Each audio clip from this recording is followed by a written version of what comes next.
Hey guys, Rise here once again for the Ace match. And look what we have here. You heard it already, but it's Stork versus Hyvaa. That's right, we got Stork and Hyvaa. So this is going to be an interesting match for a lot of reasons. And I guess we might as well just start and go down the list of them. Let's start off with the fact that one, it's got Stork in it, which is always going to lead to an exciting game, in my opinion, or in most cases anyway. Hyvaa, having just come off a exciting win against Great, you know, he's definitely reeling. He's got the momentum on his side. And then finally, the fact that Stork's worst matchup is against Zerg. So I don't expect a blowout in any way you look at this. I don't expect a blowout because Hyvaa, interesting thing about Hyvaa is he can pull out some wacky stuff, you know, and he can play really well. So if he does that, he could beat Stork because Stork sometimes plays not so well. You know what I mean? So, I mean, if Stork doesn't play as well as he normally does at his tip-top level, like we saw in the last game that he played against Sangho, you know, Hyvaa could certainly take this. And you got to remember that the game that Stork played against Sangho would be indicative of his current style of play, his current level that he can sustain. I mean, if you're talking about one game into another game into another game, the pressure of the game probably doesn't affect Stork as much, which I'm sure he's got going for him. But the fact of the matter is, the last game he played wasn't as good. And anyone who's played StarCraft and you play like 10 games in a row, sometimes you just have an off day and you just can't get into the rhythm. So Stork, I don't know, hopefully for his team he can. Hyvaa, on the other hand, again, he's got momentum on his side, and if he plays it smart, he could take this from Stork. And you know, this is a great map for something like Hydras, you know, because man, I'm talking like an idiot today, you know. The reason it's good if you go Hydras is because the natural expansion of these maps are actually very open. And so it's very difficult for a Protoss player to really defend well without laying down 1,000 cannons, you know? So if, you know, I said it again. And it does look like Stork is going for a Forge Fast expand, but I don't know how this is going to play out for him. And in the meantime, it looks like he's going to try to block. No, yes, maybe, yes, no, yeah, he is. He's trying to block the expansion of Hyvaa from going down, and he's doing a pretty good job of it. Beautiful use of the mineral patches to stop that, and really delaying things quite a bit. I mean, wow, Hyvaa is definitely being. Oh, and the pylon goes down. The ultimate FU. Hyvaa has now been delayed significantly from putting down his expansion, and he hasn't actually put it down in another location, which is typical when players are trying to put their expansions down.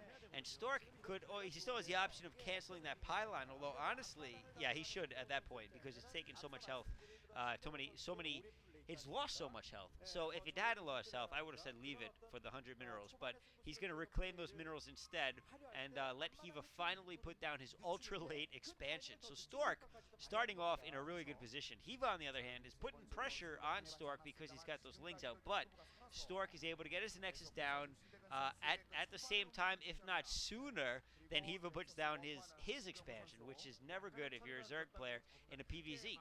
You want to be able to get to the punch line first, you know, because it only takes you 12 drones before you can actually make your hatchery, versus Protoss takes generally at least 14. I say generally because you could cut them if you really wanted, but that doesn't really make too much sense to me. So anyway, it looks like Stork just going to try to keep that probe scout alive as much as possible. It doesn't look like Hyvaa's going to put any real pressure on Stork with those lings, rather than actually head over to his base. He's again going to focus on that probe scout, try to take it down, and Stork's going to do his best to keep it alive, of course, to get as much info as possible.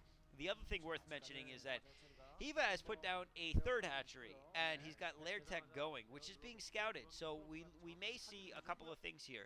We could see 3-hatch Muta, or more likely we'll see the 5-hatch Sauron, Neo Sauron Zerg build, as it's called, and which is standard these days. Or maybe we'll see something different. I don't know. The thing about this map is the access to other bases. You know, the other expansions can potentially work in the Zerg's favor. But then again, if Stork decides to go something like Sare Reaver, it could work heavily against the Zerg player.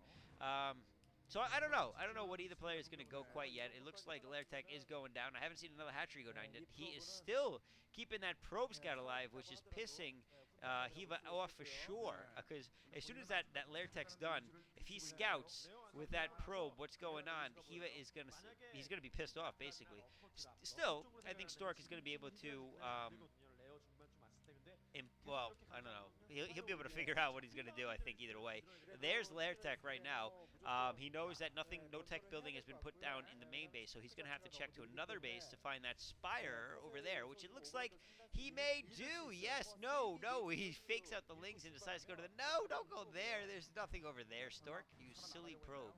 He's not going to find out any information, but I think that he can assume what is going on from the gameplay, from the layout of the base that he saw. Although I don't know if he actually ever scouted that third expansion, or sorry, third base, second expansion.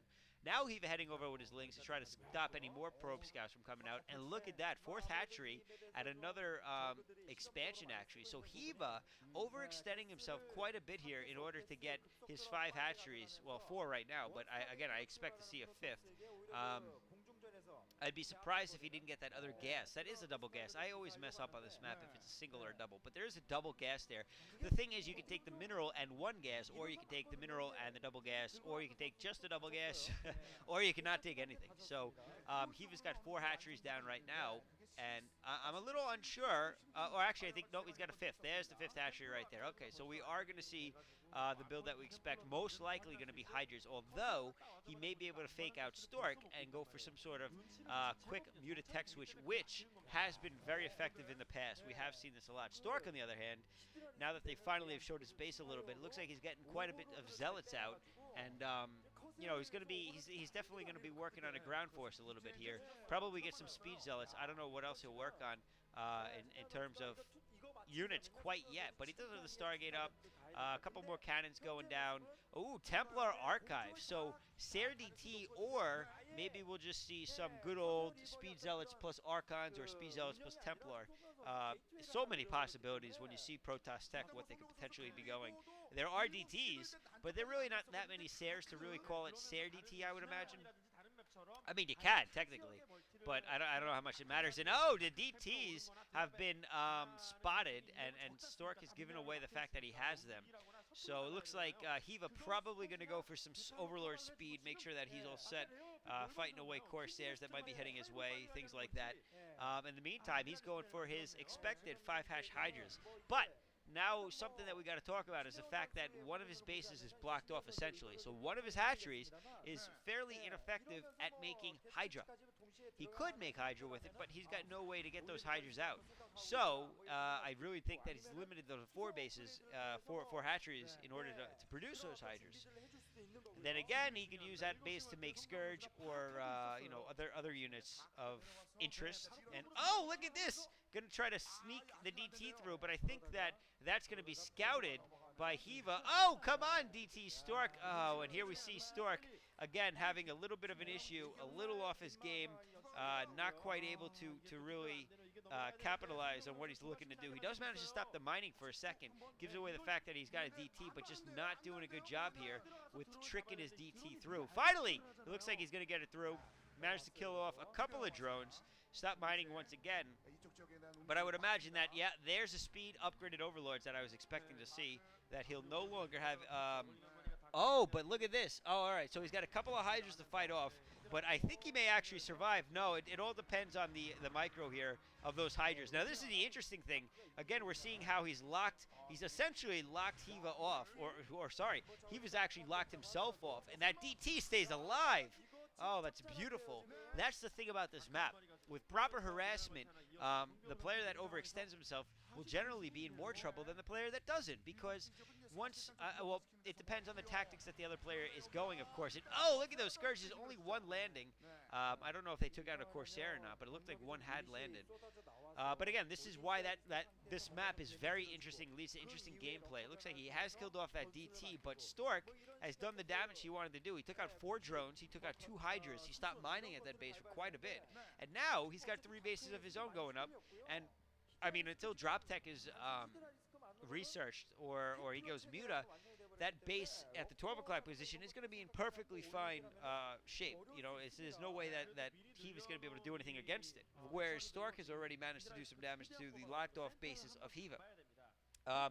And of course, Hyvaa now has to dedicate extra units that only stay at that expansion in order to fight off DTs and Corsairs. So certainly a little bit of an annoyance for Hyvaa, but no game-ending things right there. You know, that's all just stuff that he'll deal with and figure a way out around, and really it's not that big of a deal anyway. Corsairs now going to be taking out some Overlords if possible, but there are a lot of Hydras. A little careless of Stork to lose one of those Overlords, but it looks like one of those Corsairs, but it looks like he is going to take out another Overlord, which is awesome for him. Hyvaa, you can see his first